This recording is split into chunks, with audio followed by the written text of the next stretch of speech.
The tools you need to put a new mirror on like this are a 10mm socket or wrench. Socket's probably going to work a little better.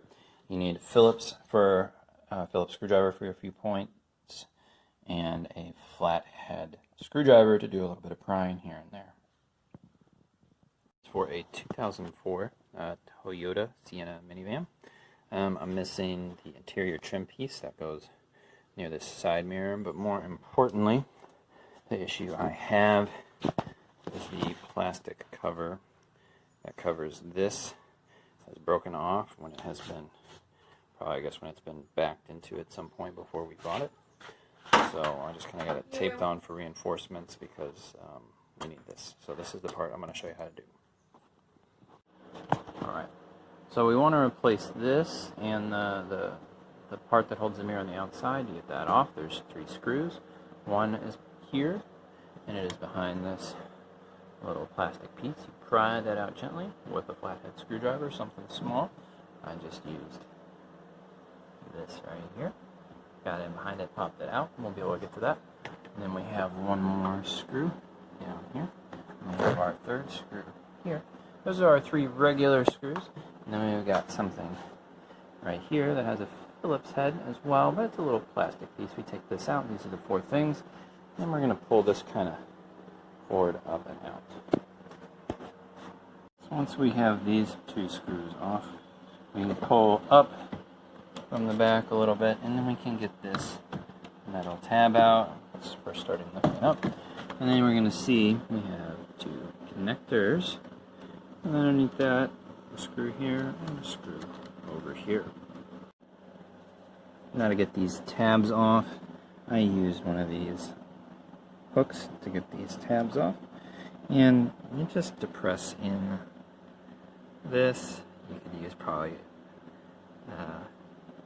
screwdriver, needle nose pliers. I used this hook to get this middle part in. I'm going to get these 2 screws right here. They're Phillips, and that'll get us this out of the way. So once that handle is out of the way, it reveals one more screw right underneath here that we'll need to take out. Holding the door up with my knee, after lifting it up, we still have 2 cables that come in to the store that are holding it on, and then the actual power connector for your mirror. I'm going to take this off. We'll try not to have to deal with these 2. Now that we have access, might be a little bit hard to see, but there are 2 bolts right here that are 10mm, plus one right up here, and then the retaining clip that stayed that I want to pull back and install correctly. Alright, at this point, we have our old mirror housing, ours which only has the plastic gasket instead of the whole housing, and then the new one over here. I made sure the pins look identical. Alright, so I'm putting these nuts back on, making especially sure to do these lower 2 first. Got the cable threaded through from the new one, and I got one more of these nuts to start up here. This one we could wait until the end if we wanted to, but I do want to make sure everything's snug, and I do want to try out the connector to see if my new part powers up and works. So I'm going to do these tight so I don't forget them later in just a minute. And I'll plug this in behind the door to see if it's still working. So I did test out to make sure my powered mirror is working. It does work. So I've got the 2 bolts, the nuts down here started. I've got this on. These are all tight. In a few minutes at the end, this piece will fit back in here. I've got the white retaining clip, so it will go up into this hole.